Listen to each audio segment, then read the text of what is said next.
Welcome to Slow Down to Speed Up, where we have real one-time coaching sessions with startup founders working through the challenges of leadership. I'm your host and executive coach, Brian Wang. Today, I'm joined by Will Pearson, a founder 5.5 years into his journey who's reached a pivotal inflection point. After years of chasing growth and navigating uncertainty, Will's business has finally stabilized. It's profitable, systems are in place, and sustainable growth continues. Yet the stability he's long sought brings some unexpected discomfort too. With a 4-year-old daughter and 7-month-old son at home, Will struggles with the tension many founders face but rarely discuss. Is maintaining balance between work, family, and self actually okay? Or should he be constantly pushing for more growth and taking bigger risks? Beneath this practical question lies a deeper identity challenge, reconciling the entrepreneur's drive to maximize potential with the reality of a full life outside the business. During our session, Will confronts how the expectations he's internalized about being a real founder, quote unquote, conflict with the values he holds most dear. If you've ever felt guilty for not constantly pushing boundaries in your business or wondered if you're leaving opportunity on the table, I think you'll find some valuable perspective here. Let's dive in. Hey, Will, it's great to see you. Hey, Brian. Good to see you. Thanks for having me. Absolutely. So I'd love to just spend a time just getting to know what are you bringing in and where are we going to take the conversation today? Absolutely. Well, I am a first-time founder, but I'm about 5.5 years into the journey, and I feel like I've hit an inflection point in the path here. And I really want to get into what is risk as an entrepreneur and then as a founder, and what does that mean as the business evolves and as your personal life evolves. So the other thing I'll add about myself is in addition to a 5.5-year-old company, I have a 4-year-old daughter and a 7-month-old son. And I think, being a dad and having that become a huge priority in my life is also, really key to this dilemma I'm having of, how much to invest in the business and what kind of risks to take around the business, and just kind of how that relates to everything in my life, really. Yeah, I know that for many of us, the way that we relate to risk changes, when we're starting to build a family versus when you're kind of on your own and you're in your 20s and the world feels very different. So I'm hearing from you, Will, it's like there's some question of how to relate to risk, professionally with the business, especially in the context of raising young kids, focusing on family and so on and so forth. Yeah, that's right. And we've really reached the first point where I would say the business is relatively stable. And, the first 4+ years is really focused on growth, figuring out what do we have product market fit? What is that product? Our journey has been through building software, offering services, different types of services. Some are very related, some are not related at all.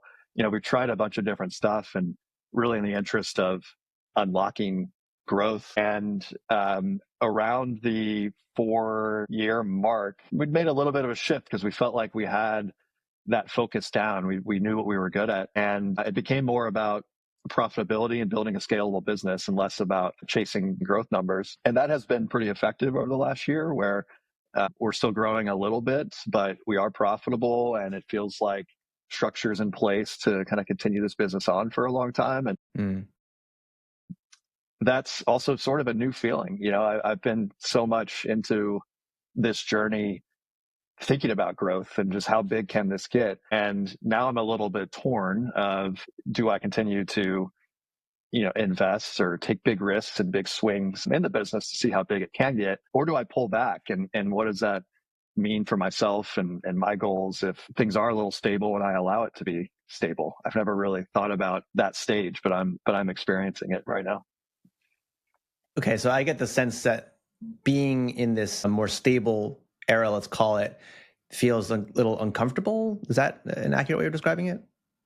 It does feel a little uncomfortable. And one of the reasons I brought up my family initially is that is, anything but stable, just sort of my day to day of being around, my two young children and seeing them grow and trying to help them and develop them. But, knowing that there's a lot of chaos and just, getting them in the bath and in the bed, like that's a lot to manage on a daily basis. Then I get to work and I'm like, okay, this is a little calmer here. Like I don't have a million fires to put out like maybe I did a few years ago. So yeah, I'm a bit uncomfortable and feeling like, should I be creating a little bit of that chaos at work as well in order to, hit the next level of growth? Like, what does that opportunity cost if I don't do that? Or should I just, kind of enjoy this period and let things happen as they will? This might sound like an obvious question, but can I ask, well, so let's say you took some big risks and unlocked a lot of that growth and, like the curve, bending the curve in like a significant way. What does that achieve for you? I guess it's more of feeling like I've hit the potential.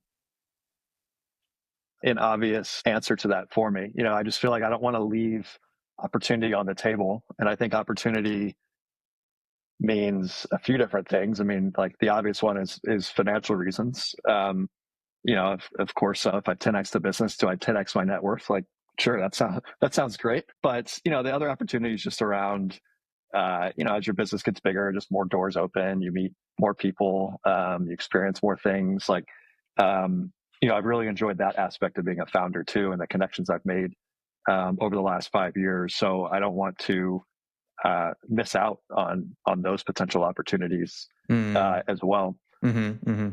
But it's not it's not obvious how to do that either, right? Like, I think to try to 10x the business would require taking a lot of chances on things that I don't know if they would work or not, and that could be, my time, my money, etc. Yeah. Yeah. So I just want to reflect on that for a second. Part of what makes entrepreneurship so magical is that you like, there's like all this potential, right? You use that word potential. So it's like you could make so many things happen, and it's largely up to you. And luck obviously is a huge part of it too, right? You know that. And so what I hear from you, Will, is like, oh wow, like we're in a good place now, but if we made the right moves, then this thing could be like, man, so much 10x bigger, and not even just on the money component, but like who you're exposed to, who you collide with, like the opportunities that might generate, as a result of that effort. And so there's something there on the potential. And I hear there's like a tension in that too, which is like, oh, we don't know how it's going to turn out. So there's like this risk component to it, right? And so I'll ask you another kind of maybe simple question. So when you consider like the risk that you're fearing, or like the consequence that you're fearing on the other side of that, like what does that look like for you? Yeah, I think it's largely my time is a big thing that comes to mind. And I really want to find a balance, or have a balance, between my own mental health, being a dad, being a founder, being able to manage all of that. And I feel like I have pretty good balance right now. So my fear is losing control of that balance, losing control of my schedule in order to chase something that may or may not exist in a way. So what's really interesting about your answer just now was what you didn't say, which was you didn't say, oh man, I'm afraid it's going to like tank the business, or that we're going to take these shots and like they just totally don't work. It was really like, oh man, we might make these moves and it's going to demand so much of my time and attention and knock me out of balance. And so maybe underneath that, I hear like having proper boundaries is really important to you. Does that feel true? Yeah, definitely. And yeah, there is some inherent risk that, the business does suffer, and we drop where we are. But just given that we are in a little bit of a stable state, I guess I'm less concerned about that than I would have been in the past. Having this conversation, because I feel like we can, even in difficult times, kind of dig out of it and get back to a level of stability again, I guess. Okay, so all right, cool. So like, let's say you're making some of these moves. We don't have to define the specific ones, but like you're starting to make some changes. What is it that makes you believe that you won't be able to own your time and attention in the way that you want? I think what I've found is the growth of the business has largely been relationship based. We're a B2B business. We're primarily selling services. We get a lot of referrals, and a lot of those referrals have been kind of long cultivated relationships. So my fear there is if we have, let's say, 10 to 12 really good partners right now that refer us business and vice versa. If I make that 20 to 25 instead, am I the one to do all of that? And therefore, do I need to be on the road a lot more than I am? Do I need to be at every single conference? And, and I think the obvious response to that is, well, why don't you scale this and replicate that and, have other people that can do it. But again, that goes back to the risk because we haven't really had other people do it. It's my co-founder and I have maintained most of these relationships. Yeah. So the risk would be bringing somebody in and kind of having them try to replicate us. And so far, there's not evidence that we've been able to achieve that. Okay. So let's just assume for a moment that it is possible to hire and, train up people, integrate people to like sort of take some of that on. Mm-hmm. Right. And if you just imagine that movie, so like, okay, now your team is starting to like actually step up so they can scale. I'm curious, like, what's the sort of initial reaction that you have to that mental image? The first reaction is that it's probably going to be expensive. That risk, and would we jeopardize some of the stability, again, kind of going back to that word, by spending more money? And then knowing that it takes a while to really, cultivate relationships and figure out which ones are interesting and helpful.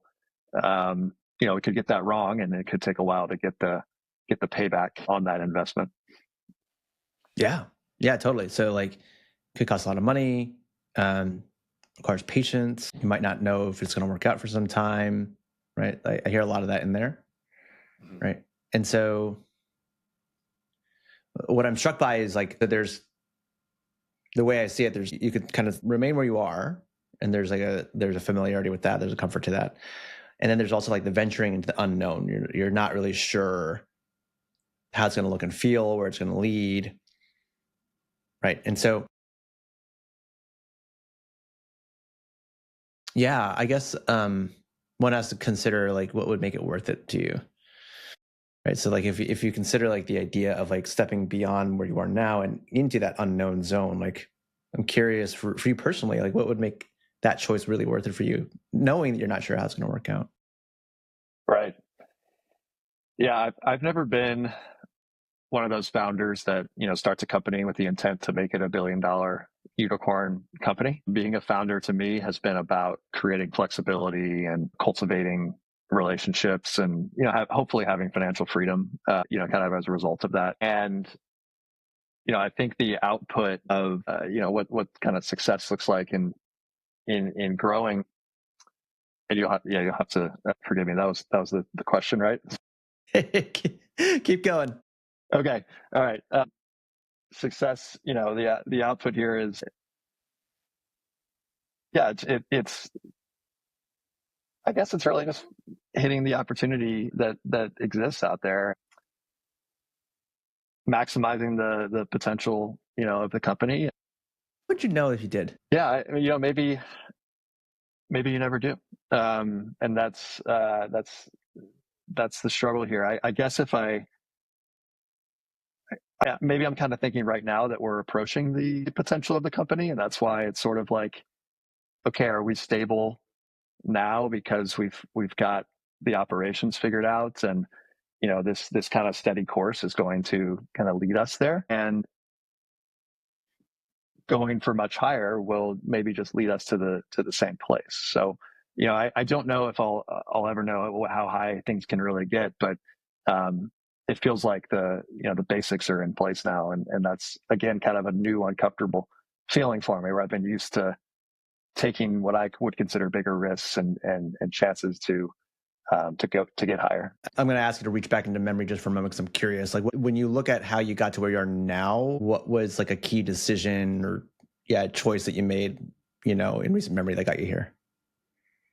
Yeah, we've taken outside investment in the form of equity and debt before, and that's because the growth numbers were super, super high, and it felt obvious that if we added money that we could spend that money and keep that growth rate high and maintain our services. And basically we had a stretch where the growth slowed down, even though we were still spending that kind of money. Mm. And that's really where the transformation took place of, um, okay, maybe it's not just spending money. Maybe there's just some other things that we're doing that's making this work. And it's not all about taking on outside investment. And so now that we're here, uh, like taking a bunch of outside money, I wouldn't really know what to do with it right now. Whereas I think I knew what to do with it back then because we were growing so fast and felt like we had all these holes to plug. Got it. Okay. So it sounds like in recent memory, you've sort of been focusing on like tuning the business, like getting the fundamentals right. Like the machine has sort of been built up in a way, but as it stands right now, if somebody handed you a whole bucket of money, you're not really sure where that would go necessarily in terms of generating like a meaningful return for the biz. Is that right? That's right. Yeah. And when I talk about my time, my money as part of the risk here, hiring a bunch of people, it's something we did before, and some of them worked out, a lot of them didn't, right? So that has led me again, to this point of how much risk do we take, knowing that it didn't all work out before, even though some of it did. Mm-hmm. Yeah, I just want to empathize with that for a moment. I mean, I think it's like a lot of this is trial by error and experiments, and when you invest a bunch of money into things that don't work out, it can be really easy to feel like, well, man, I don't know, I don't want to take another swing, knowing that like the hit rate looking back wasn't great, right? There's like I have no idea if this is going to work out. There's something that maybe we'll learn, but it could be costly. Yeah, and I imagine a lot of founders feel that way. You look at your previous uh, balance sheets and P&Ls, and you're like, oh my gosh, I spent millions of dollars on this. Like we got nothing out of that. Yeah. A little bit. I'm feeling that, or it's not necessarily buyer's remorse because you learn a lot from it and you adjust accordingly. But really concerned about making the same mistakes if they're not necessary, and just understanding this new reality of kind of accepting being stable and kind of letting things happen more organically than trying to force it as we have in the past. Okay, so this might sound like a strange question, but let's say you were single, you didn't have a family, business was still in the same place as it is now. How would that change this whole situation, if at all? I would probably be more willing to give up my time first and foremost. And so I think about traveling and going to conferences and events and things I don't really enjoy doing that much because I kind of miss being home, right? When I'm out, and I'd probably at least try doing more of that to see if it would work. Okay. So there's like this thing about traveling that feels like it's necessary to push the business's growth. You don't really enjoy it. You'd actually much rather be at home. But if family weren't actually the concern, then you'd maybe go out there and do more of that. Yeah, because I think the reason I enjoy traveling generally, I don't enjoy traveling when it means I'm missing moments with the family, essentially. Yeah, that makes sense. So you're in this place where like you have two young kids, like really you have an infant at home, and of course the natural impulse is to be there as much as you can. And then there's this like, yeah, but what do we do with the business sort of thing? This is not me giving you advice at all. It's just more of a curiosity. So let's say you spent the next year or two just really focused on being a dad, being a husband, enjoying your family as much as you could, and then saying, okay, cool, like the business will evolve as it evolves. I'm not going to push it too much over the next couple of years. Like, what would have to be true in that scenario for you to actually feel satisfied with that whole setup? It's hard to admit that for me. It'd be hard to admit like I'm just gonna be less focused on the business. I mean, like there's 100% chance I have done that over the last few years, but I don't really outwardly say it because it almost feels like I'm letting the business down. I'm letting people down, letting our partners down by if I'm not 100% invested. But the way I've thought about that is by 100% has just changed. The way I focus on the business, you're just in terms of delegation and focus, as I think has improved a lot because I don't have, the extra 25 hours on a weekend to work on stuff like I used to, or I don't choose to, I guess. Um, so yeah, I think that's a reasonable approach. But I hate to I'd be, cut you off, yeah, but go ahead. I am curious. You said like this thing about hating to admit that. Can you just say more about that? Like this notion, like, oh, I would hate to admit that that's the case. I'm paraphrasing a little bit, but I'm curious if you went into that a little bit more, like what you meant by it. Yeah, there's a vision for the company that I've sold to people, and they've kind of made their own investment into it, whether that's employment or a partnership or, an investment. My co-founder as well, we've communicated a large vision for the company, and it's not there yet. I don't know if it ever will be, but it's at a stage now that, again, it's stable, but we're not a household name for every email marketer in the world. Like, that's sort of was the original goal. So then that's why it feels like it'd be a bit of a letdown to say, all right, well, I don't really have that vision now. I just want it to organically grow over the next few years. Um, yeah, that's why it's a letdown, because then am I Yeah. still aiming for that vision, and are people really bought into the vision? And all of a sudden they're not if I tell them that I'm not. Yeah. And I don't want to put words in your mouth. I don't get the sense that you're not bought into it. I get the sense that you're like, yeah, yeah. So there's a little bit of a thought experiment I was running with you. Because it'd be one thing if you were like, yeah, I'm just going to coast, guys. I don't get that sense from you. My sense is that you want to be fully there for your family, and you want to be just as committed to your business. Now, maybe the priority has shifted a little bit, understandably, right? But you're still fully committed to the success of the business. And so, yeah, I'm curious about what it's like when you're interacting with your stakeholders, your team. You talked about this vision, and they're all sort of really committed to that. They're bought into that. Like, I'm sort of seeing what's coming up. Like, if you went to them and you were like, guys, it's really important to me that I'm there with my family, and like, I want to press this business forward. I don't know what it looks like yet. Maybe you've had some version of this already, but if you were to say something to that effect, how do you think the people around you would react? I think they'd be like, well, obviously that's already happening.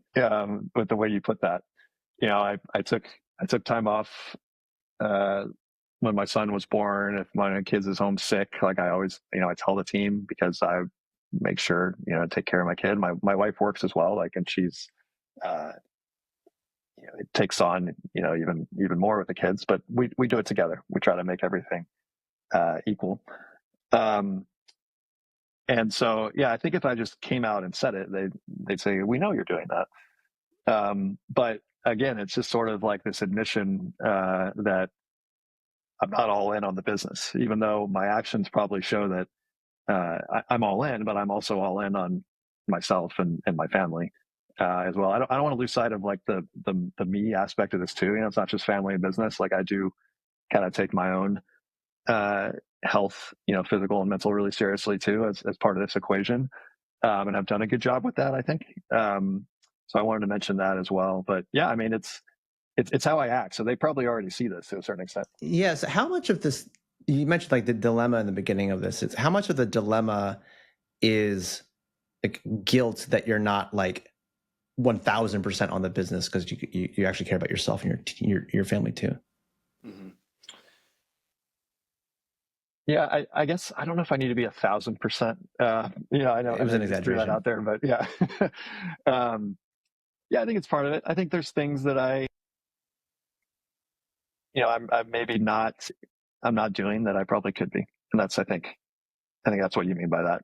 The 1,000%. There's opportunities, and I keep using travel, but I think it's beyond that. It's certain growth and development things in the business that I can do from a computer in my house, Mm-hmm. that I don't prioritize. Right, I work on other stuff instead of that, and it just goes to what we're talking about, of the hours that I do allocate to the business. Super focused and try to delegate as much as I can. But I do think there's some stuff that sort of sits at my desk that I don't do right now because I don't think it's worth the time that I give the business. It's worth it to do it. Right. Yeah, I'm pausing because I know we've taken some twists and turns here. So let me just come back to you, and I just want to tune in. So what's the question that's still kind of burning for you at the moment? Yeah, it's maybe less about like how do we manage risk and more about just kind of being comfortable in a situation where adding hours to work is not an option I want to necessarily explore. Mm. And, in a way that's leaving stuff on the table, as we just mentioned, but being okay with that sort of accepting that those things being left on the table aren't necessarily going to move the needle. It's not like I sit here all day and work on stuff that doesn't matter, right? I'm still working on important things, and the other things maybe I'm not. Maybe they actually don't matter that much. Otherwise, I would be doing them, and I have to kind of accept that and feel like I am doing, as much as I can to allow the business to hit its potential. Yeah. So to paraphrase what I heard back from you, it was essentially like, how do I be okay with the fact that I'm spending the time I am with the business and I'm not willing to put more in? Yeah, I think so. Yeah. So what's making, again, it's going to sound like a sort of a basic question, but what's making it not feeling okay right now? It doesn't feel okay because it's maybe not what you're supposed to do as a founder. Say more about that.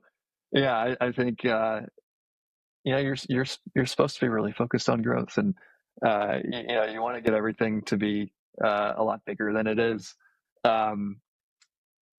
and yeah, I guess I've thought of myself kind of in that singular focus for so long that letting that go is difficult. And what does that mean for myself and how I think about myself as a founder and how I'm running the company? You're right that as founders, there's no shortage of people's ideas of what it's supposed to be and how you're supposed to act and decisions that you make and so on and so forth. This might be tricky, but let's say you magically stripped out all other people's ideas of what you're supposed to be and how you're supposed to be doing things here. Like, what would that change for you? It's part of it, but I think what I still would wrestle with is the never-ending list of potential opportunities to grow the business. It's almost something like my co-founder and I have that list, and we have ideas, and you sometimes just throw something out of the blue in the middle of the night to each other, like, oh man, if this worked for us, that type of thing. And then it sometimes it requires the other person to say, okay, let's look at this in 6 months. Like, this is just not something we can do right now.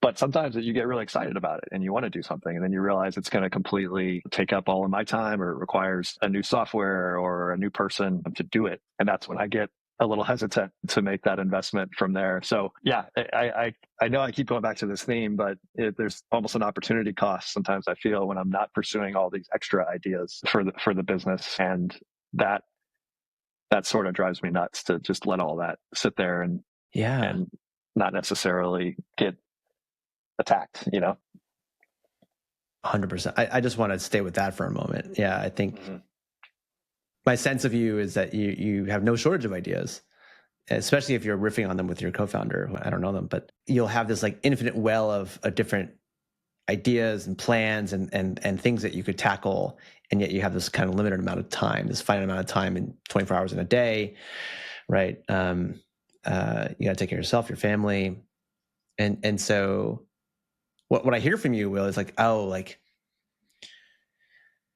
the experience of like coming up with the idea, but then deciding, oh, no, we're not going to do that right now, or we're going to do that later on, or never.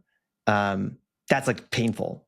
It's like, man, Like I have to feel this like, I don't know how would you describe it? Is it like a disappointment, or like what's the feeling of it for you? It's a feeling of it's almost a loss in a way. Like it's an experience that I want to have of trying it and seeing if it works, and not having that experience feels like I'm just really missing out. I'm losing this opportunity to Mm, yeah, yeah, yeah.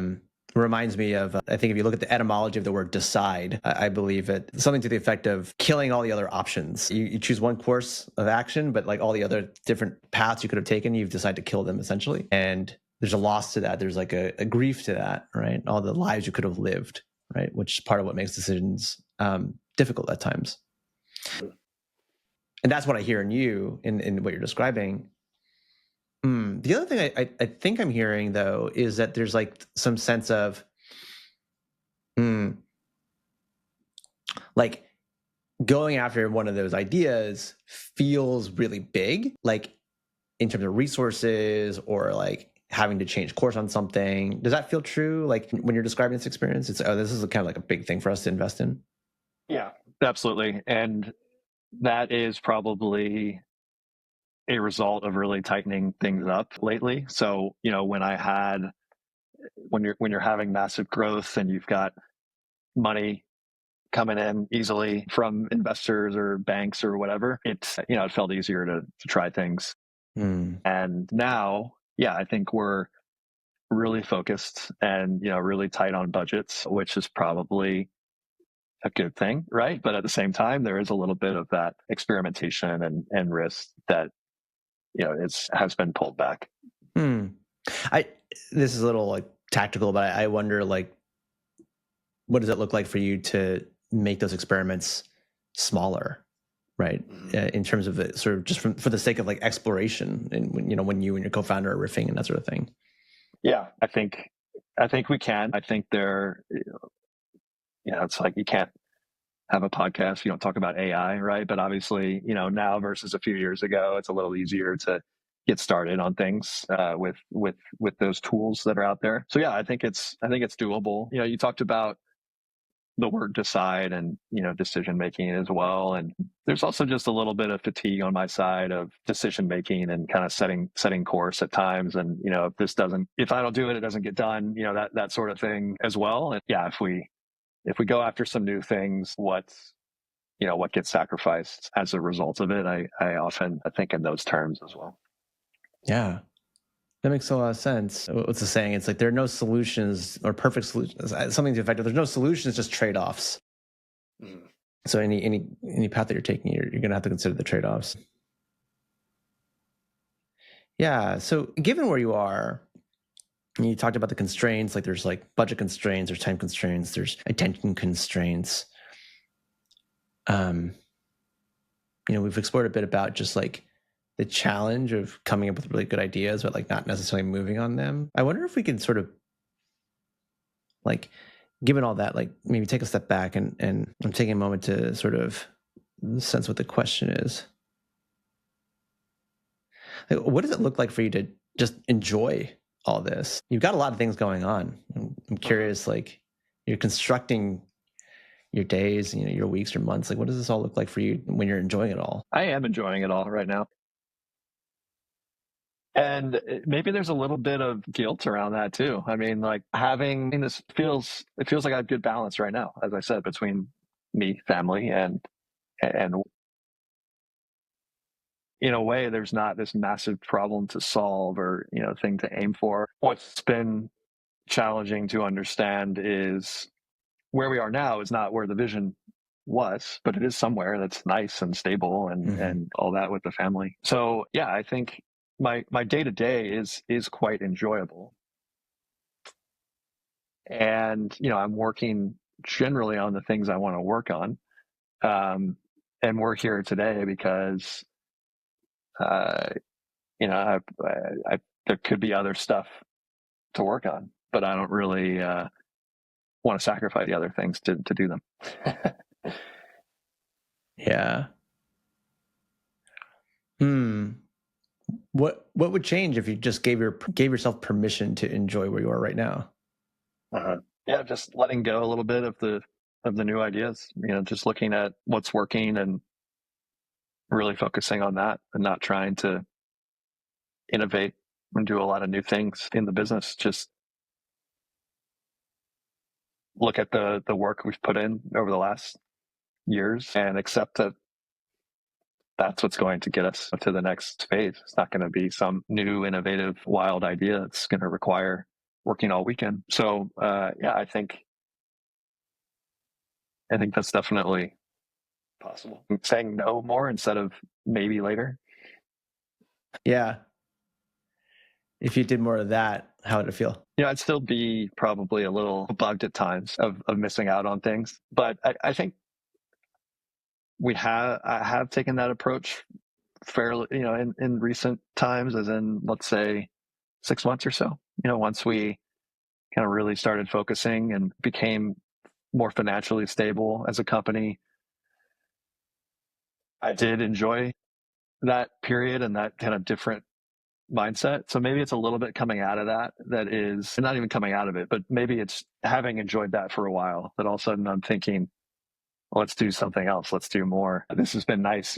Again, like I have a 7-month-old son, and I would say work has not overly taxed me over the last 7 months, which has been great. That's why I have balance. So, but what I wrestle with is just getting out of that balance and having the FOMO that we described.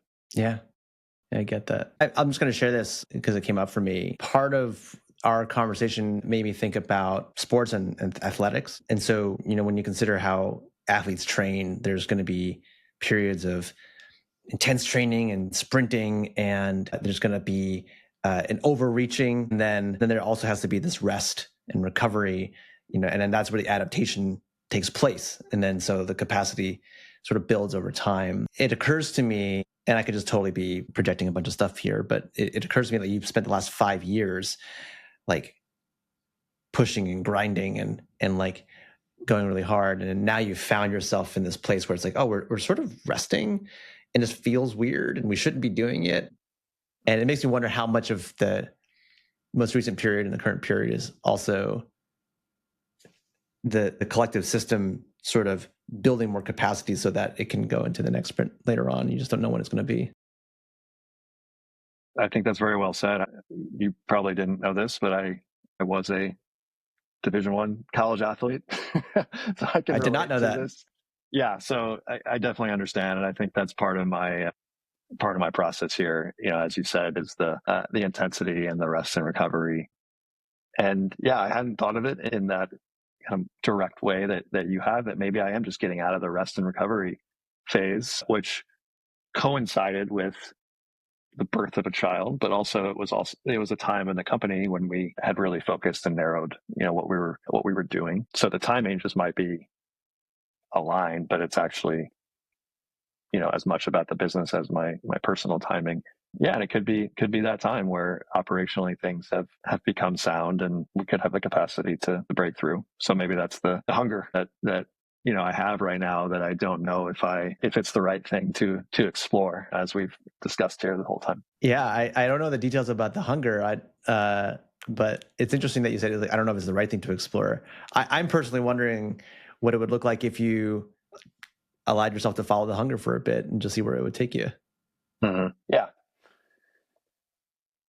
Yeah, I think in a way it's a similar answer to what is the downside and the risk that I've been talking about. So I think pursuing the hunger also could lead to losing the balance that I have, and just feeling like I'm letting something dissipate that is strong right now. I don't know what that is. Again, we talked very generally about personal, family, and business, but there's a lot more nuance than that. So yeah, I think pursuing the hunger in an efficient way,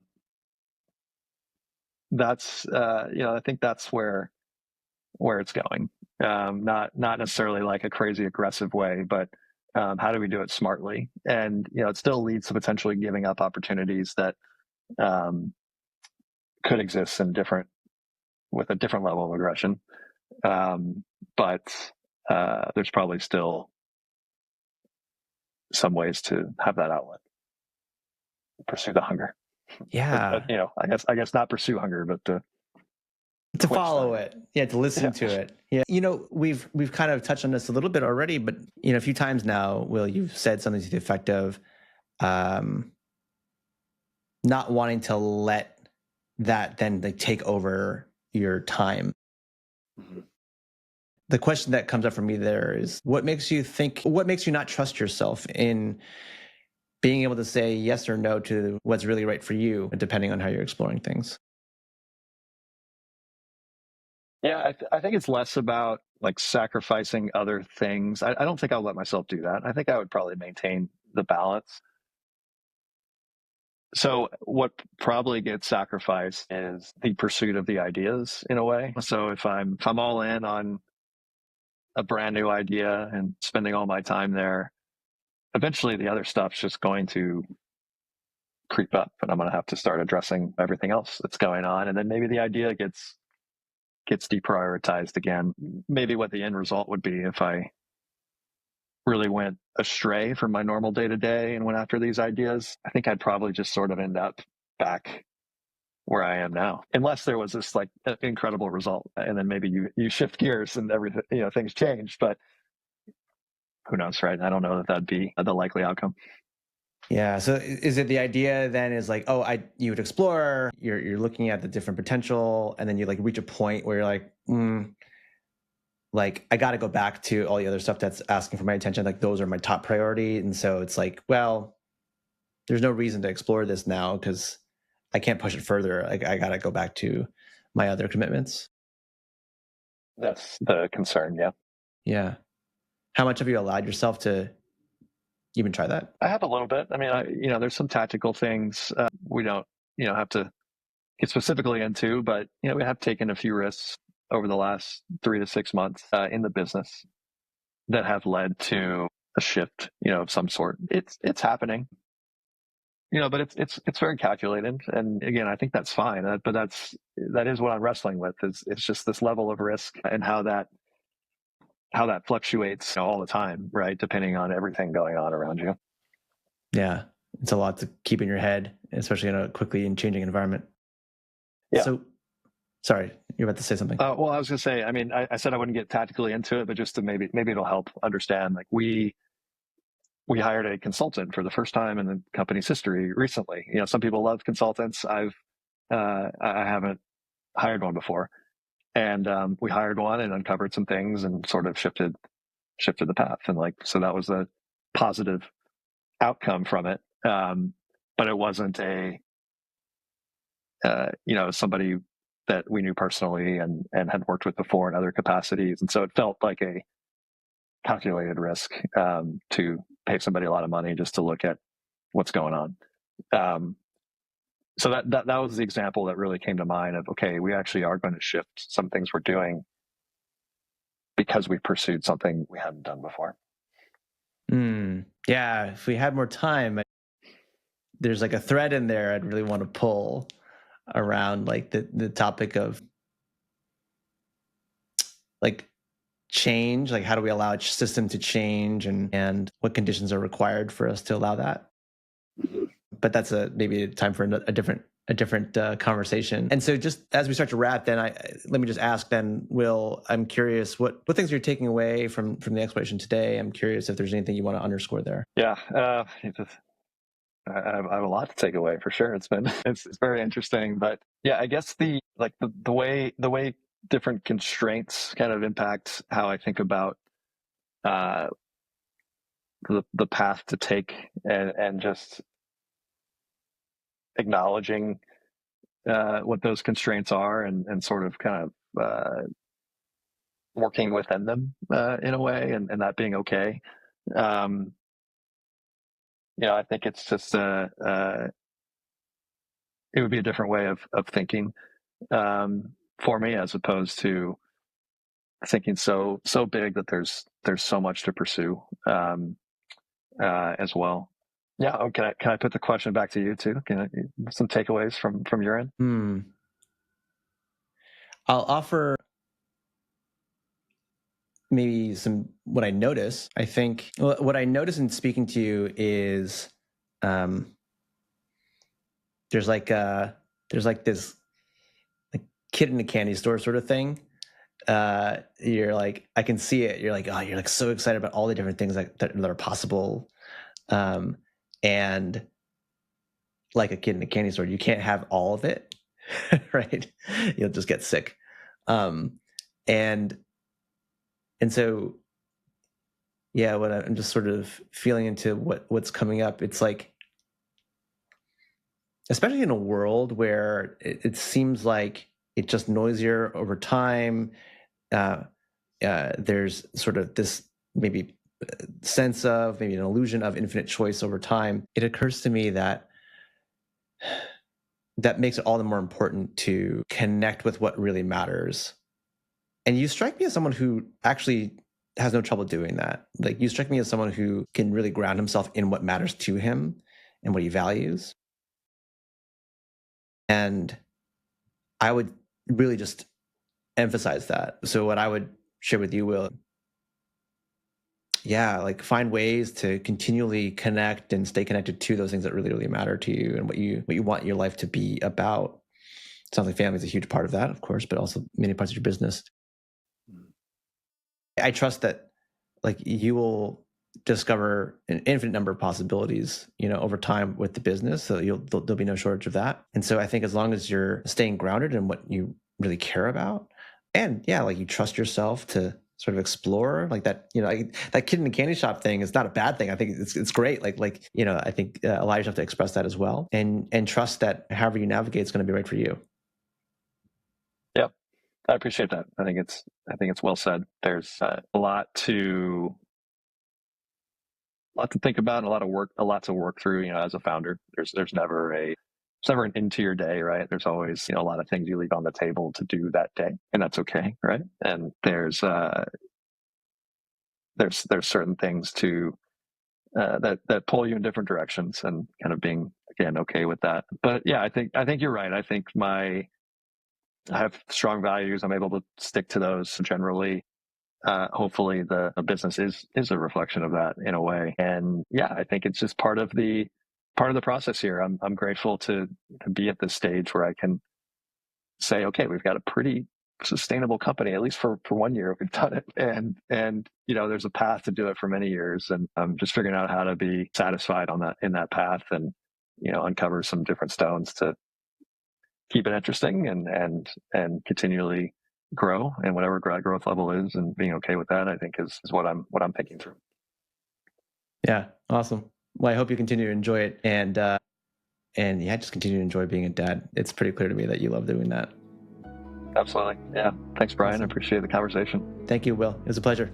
Founders often think their main challenges are about strategy or tactics, but Will's session points to something more personal: the inner struggle with identity and giving ourselves permission to choose our own path. I was really moved by Will's wrestling with whether his hesitation to pursue every opportunity might actually be coming from a place of wisdom rather than weakness. We explored how, similar to an athlete who needs recovery periods, this time of business stability might be building capacity for future growth rather than holding him back. Throughout our session, Will kept circling back to a question many of us face: what kind of founder am I if I prioritize balance over chasing every potential opportunity?